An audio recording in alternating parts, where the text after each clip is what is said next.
Bonjour à tous et bienvenue chez Réduction Impôt. Nous avons la chance aujourd'hui d'avoir Alexandre Dabindo qui va nous présenter son nouveau programme, sa nouvelle structure qui s'appelle Nouveau Siècle. Donc bienvenue à tous ceux qui nous rejoignent sur la chaîne.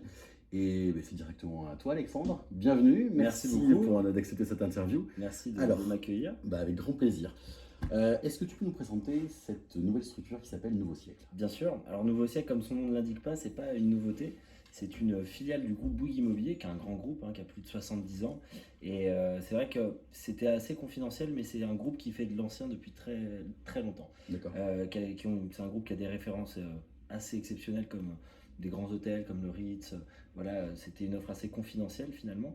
Et la volonté du groupe Bouygues Immobilier était de développer une filiale spécialisée dans la réhabilitation d'immeubles anciens en secteur sauvegardé ou monuments historiques et par extension dans l'avenir, puisque finalement l'immobilier ancien, le réemploi, le recyclage d'un immobilier ancien, c'est un peu l'avenir, puisqu'aujourd'hui on parle beaucoup de zéro artificialisation des sols, il est de plus en plus compliqué de trouver des permis. Donc voilà, c'est un savoir-faire, une expérience qui était au sein du groupe, qui était existante au sein du groupe Bouygues, et aujourd'hui qui est une des filiales à part entière de Bouygues Immobilier. D'accord, super.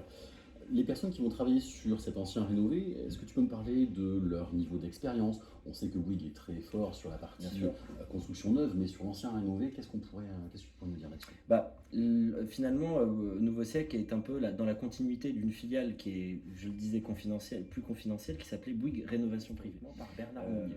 Bernard Mounier a pris la présidence de Bouygues Immobilier il y a maintenant de ça 3 ans, et c'est dans son ADN, c'est vraiment un axe stratégique pour lui, l'ancien réhabilité. Donc la création de Nouveau Siècle est un petit peu dans la continuité des activités de Bouygues Rénovation Privée, qui travaille depuis toujours avec des compagnons du devoir, des métiers assez nobles et assez, on va dire, rares, qui sont des tailleurs de pierre, des ferronniers, des personnes qui clouent l'ardoise à l'ancienne, au crochet ou au clou. Donc voilà, tous ces corps de métier qui se perdaient un petit peu. Donc la volonté aussi, c'est de faire travailler ces personnes. Et puis je dirais, l'écosystème autour de l'ancien réhabilité, c'est-à-dire les architectes des monuments historiques, les architectes des bâtiments de France. Et on a évidemment aussi des équipes qui sont constituées d'architectes du patrimoine qui ont fait l'école Chaillot à Paris, qui est la même école que gros niveau d'expérience. Donc voilà l'expertise en tout cas et les métiers dans lesquels on gravite dans l'ancien réhabilité. Génial, merci. On sait que la loi climat se consacre à lutter contre tous les passoires énergétiques, etc. Comment est-ce que l'ancien rénové s'intègre dans cette loi? Alors déjà, j'allais dire, par nature, l'ancien réhabilité, on est dans une démarche quelque part éco-consciente. Il faut savoir que c'est 40 à 70% d'émissions de CO2 en moins que sur une construction neuve, où finalement c'est les fondations, les linéaires de béton blanché qui vont venir créer une empreinte carbone forte. Donc quelque part le réemploi, et je le disais tout à l'heure, on recycle de l'immobilier ancien, et c'est vraiment, je pense, l'avenir, puisque on l'a dit tout à l'heure, il devient de plus en plus compliqué de construire du neuf.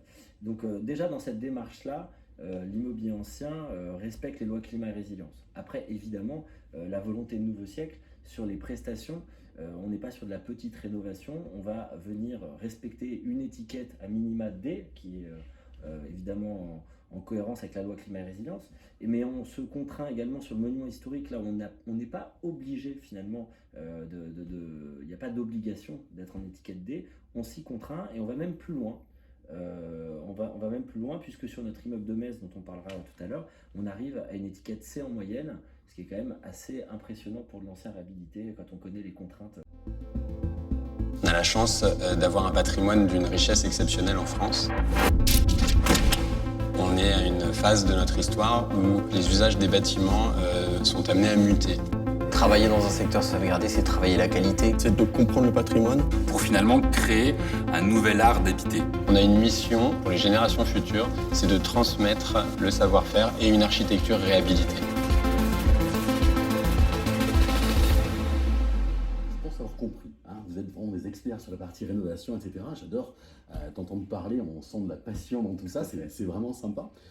On sait que les produits qu'on va trouver en Malraux, en monuments historiques, sont souvent un petit peu plus chers que ce qu'on va trouver sur Le Bon Coin, etc.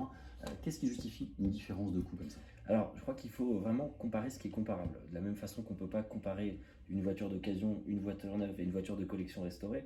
Hein, je vulgarise un peu le discours, mais c'est un peu la même chose.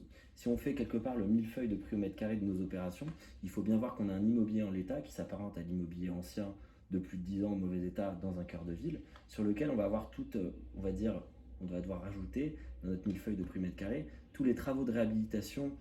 Et là, on a d'énormes contraintes par les bâtiments de France, les monuments historiques. Les matériaux ne sont pas les mêmes. Une fenêtre en PVC n'est pas la même fenêtre qu'une fenêtre à meneaux, petits carreaux, qu'on va devoir faire sur mesure. Donc évidemment, ça, c'est un coût supplémentaire comparé à un immobilier neuf. Évidemment, on est opérateur immobilier, on met nos appartements évidemment aux normes d'habitabilité moderne, avec des cuisines équipées, avec des beaux matériaux. On essaie de livrer quand même avec des qualités de prestation haut de gamme. Et on a également aussi toutes les contraintes des lois climat et résilience avec cette fameuse étiquette à minima D, où on va même nous un peu plus loin. Donc tout ça a un coût, et si vous rajoutez à ça toutes les réhabilitations des parties communes, on arrive évidemment à un prix mètre carré facial de nos opérations qui est un petit peu plus élevé que l'ancien avec le neuf, puisque c'est par les montants des travaux, etc. Exactement, puisque c'est de l'ancien de collection réhabilité avec toutes les contraintes. Donc si on met tout bout à bout, et c'est l'essence même de ces lois, c'est-à-dire qu'il faut essayer de comprendre pourquoi on a des économies d'impôts, ou en tout cas une incitation fiscale forte, c'est pour que ces projets aient du sens dans une stratégie patrimoniale long terme. Pour quelqu'un qui va être un peu condamné à payer ses impôts parce que pas professionnel de l'immobilier, il va aller chercher une offre clé en main chez un opérateur sérieux comme Bouygues, via Nouveau Siècle, et on va pouvoir effectivement se projeter dans le temps. Et en fait, ce prix au mètre carré, quand on y rajoute une économie d'impôts et des loyers déplafonnés, puisqu'on est aussi sur une stratégie de création de revenus complémentaires dans un sujet qui nous intéresse beaucoup aujourd'hui, qui est la retraite.